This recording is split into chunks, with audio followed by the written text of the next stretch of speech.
All right, everyone, welcome back into another fantasy golf video. Going to be touching on the round one showdown picks as well as prop bets and the first round leader picks, giving you guys some 3-ball bets mixed in there as well, giving you guys my favorite outright bets that you guys can use to either outright bets or to top 20. Also going to be touching on the lineup builder portion of this video as well, talking about the main slate and then potentially some values and some fades that you can go in and get into.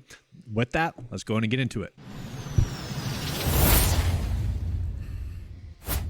So I do want to go ahead and start out with the round one props that we are getting between PrizePicks and Underdog. So right now we're not going to see any big discrepancies like we had seen the previous couple of tournaments. We're just not really seeing that. So to me, there's not a huge edge. Now I was working on updating the EV only portion of the 9-to-5 PrizePicks cheat sheet. This is something that I hope to have done for Underdog today as well. But looking at right now, we can see we're not really getting that many big edges really at all across the board. EVR for over his birdie or better is fine. I like that. We can see Underdog has this set at 5. I feel like that's a good prop bet. Same thing for Patrick Rogers. Those are two of the better golfers in the field this week. We can see Patrick Rogers. He's been someone that, besides the last 2 weeks, which, you know, weren't terrible results, but obviously you'd want them to be better, has been playing well. Coming in as the 5th best pick in the 9-to-5 model, and then EVR as well, a top 10 pick in the 9-to-5 model. Both of those two players are coming in off in kind of poor recent form over the last few starts, but long term and over the past 7 starts, they both look good as plays. And so for me, where the day is telling us to bet the over birdie or better, I'm fine with that. Chances are at 5, it's going to be a push. Everyone else this week that we would want to bet birdie or better wise, they're basically at 5. Okay. And I think the reason why Patrick Rogers and also EVR are at 4.5 instead of 5 is because they have the later tee time. Like, I think if they had the AM tee time like Pendrith, like Keith Mitchell, heck, like Jaeger, I think they would be at 5 instead. So I do think there's a slight edge there.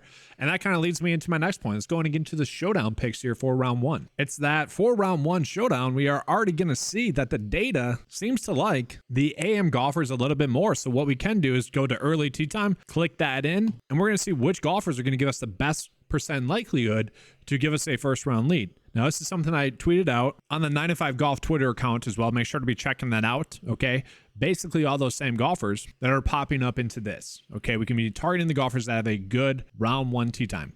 But really what I want to do, let's just go ahead and get into the betting page and we can see which golfers are going to be the best round one showdown picks and first round leader picks. I like looking at it this way for round one. If we're trying to find, you know, any edges, we can do it this way. So first round leader, you can look at it really 2 ways. And again, I do think we want to be targeting the early tee times a little bit more. You know, it's probably not going to be a big edge and it might not be an edge at all, but you know, more times than not, the early tee times are going to be the ones that get the slight edge. And that can be the difference between cashing or not cashing on showdown slates or cashing a first round leader slip. Last week, Patrick Cantlay was a first round leader pick for me. He ended up having the first round lead. I was almost kicking myself for not doing first round lead and win. Obviously, didn't end up winning. But what you guys can do here is, one, you could sort it just by average, taking the average sportsbook line and maybe choosing your showdown picks or first round leader picks as well by that. By all means, I'm fine with that. And what we can see here is that Vegas thinks that there's going to be a lot of players tied for the first round lead, and B, they're kind of saying that it's going to be more difficult to predict this week. And so we are getting some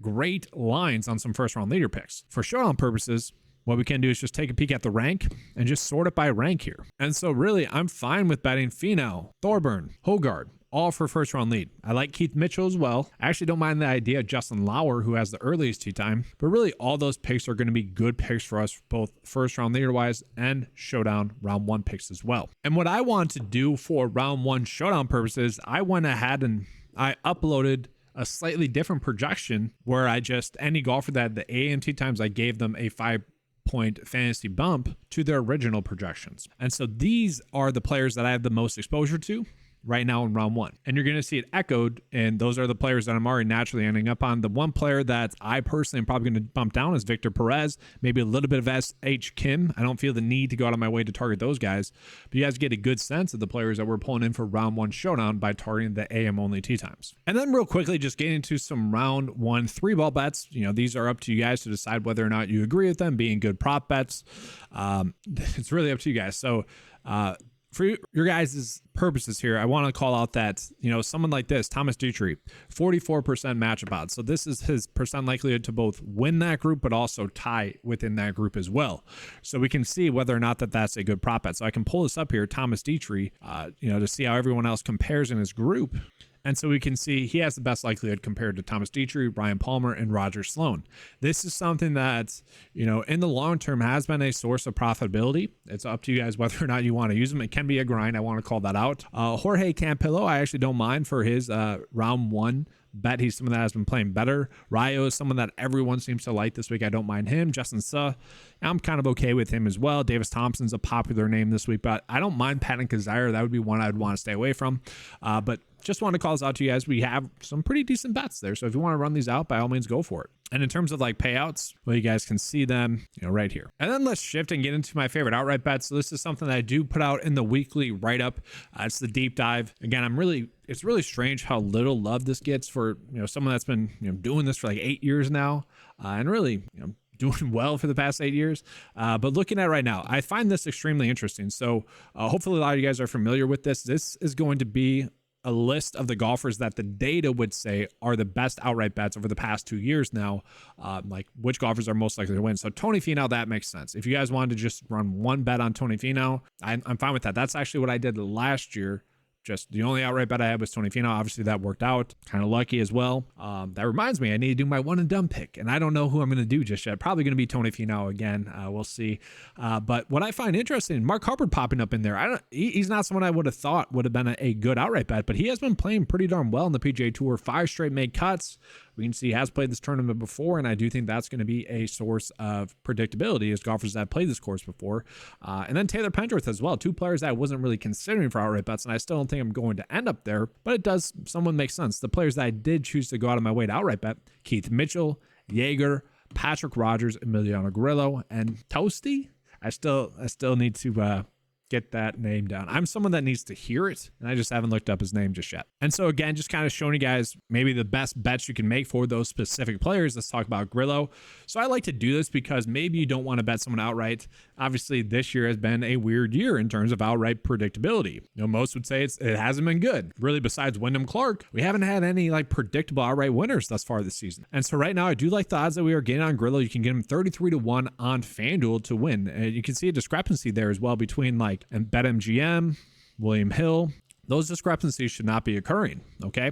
From there, made cut. I actually don't mind that. Like, that seems to be free money. You can get them at 0.27-1. So obviously, if you bet $1, you're basically winning a quarter. That's not much, but it does seem to be like a decent one. If you wanted to bet him to top 20, you get 1.4-1.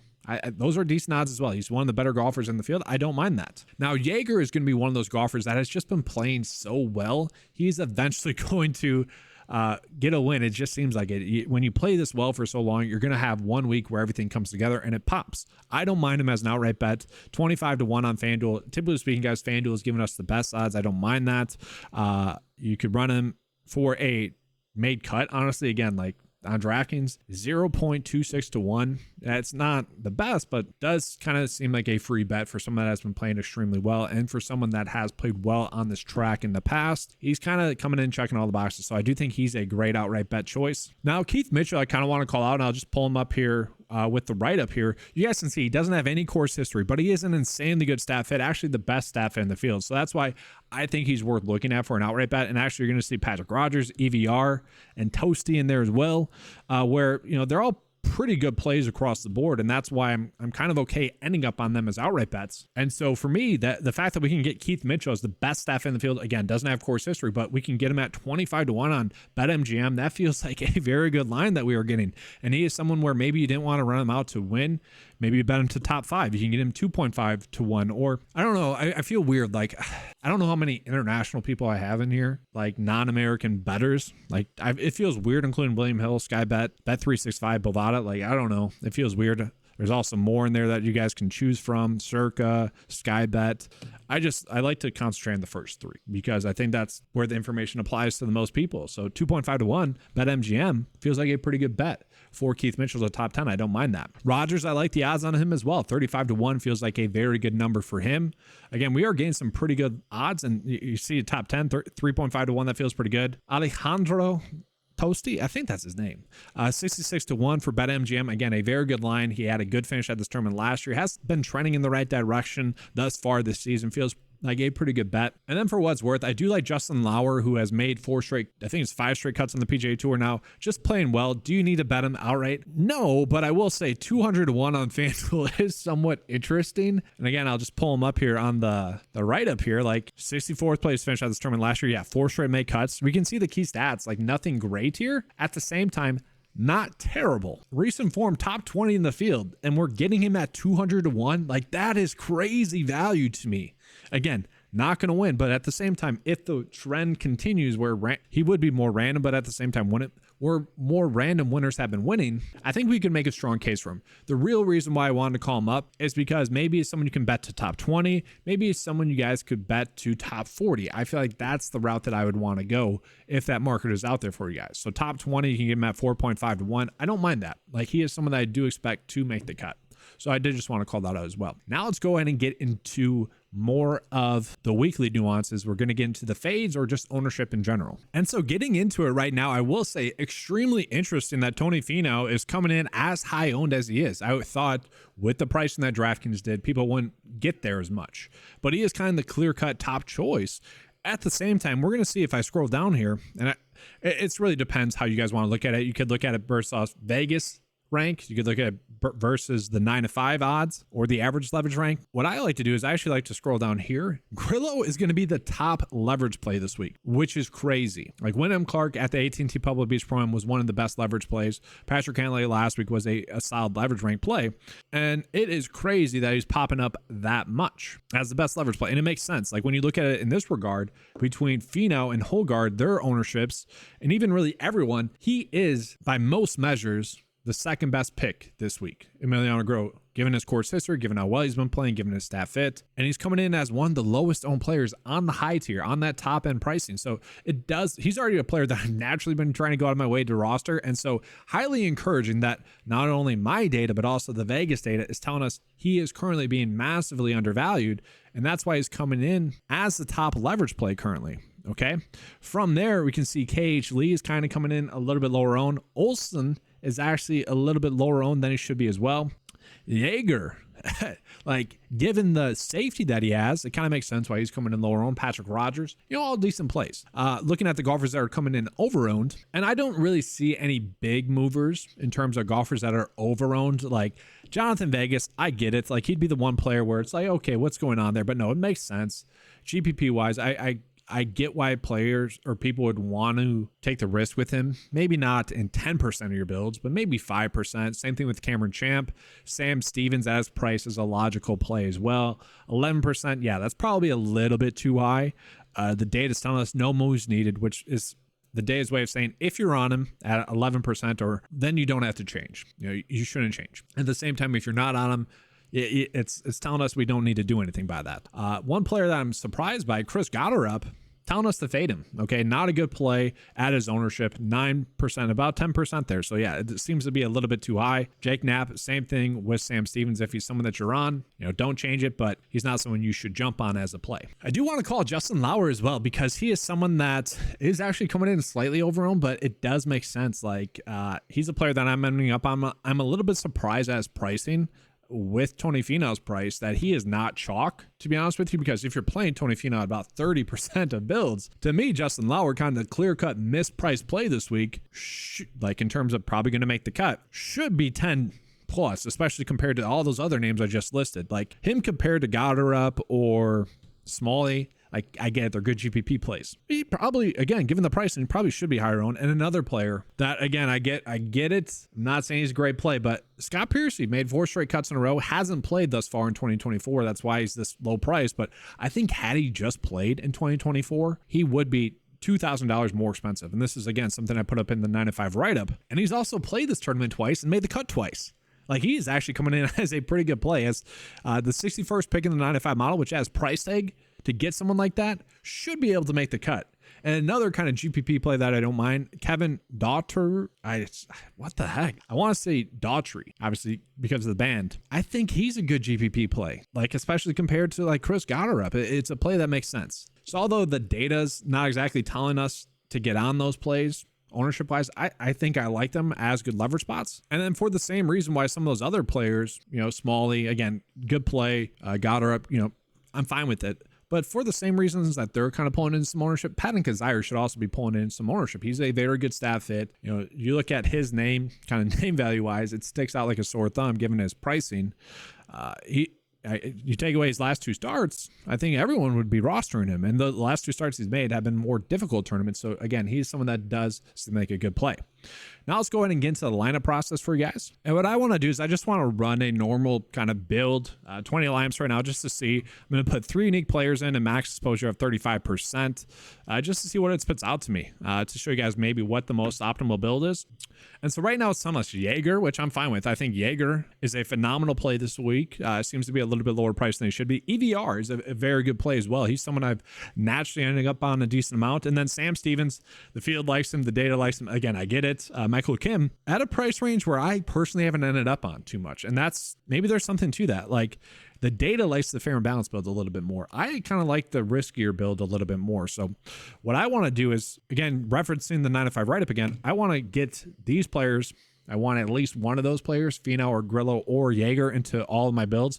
But I'm also going to probably toss in this as well, the high exposure plays. It's a weird week. So what I'm going to do, I'm going to set a rule where I want probably at least 2 of these golfers: Mitchell, Lauer, EVR, Toasty, Rogers, Dietrich, Jaeger, Grillo, or Finau in all my builds. And so player groups, that's what I'm going to do. I want at least 2 of Finau, Grillo, Dietrich, Jaeger, Keith Mitchell, EVR, Alejandro, and then Lauer. Just again, given his pricing, he's a play that I want to end up on. So let's do that, and let's give this a run again. And so now we're going to see it's going to be a little bit more full, the data. So here we go, player exposures. What we're going to see is we're still getting probably a little bit too much SH Kim for me. And really, all these golfers right here, KH Lee, Sam Stevens, Davis Thompson, Sig, I don't feel the need to be on them. I'm going to reduce their ownerships because I just don't feel the need to be on them. But we can see Jaeger, EVR, we are naturally getting to them. So what I'm going to do to limit the exposures to those golfers, I'm going to reduce their ownership. So like SH Kim, like the data is telling us to be on him. I really don't love him as a play. Maybe just 10%. Same thing with KH Lee. Like I think I'm fine with him as a play, but don't need to go out of my way to roster him. Sig,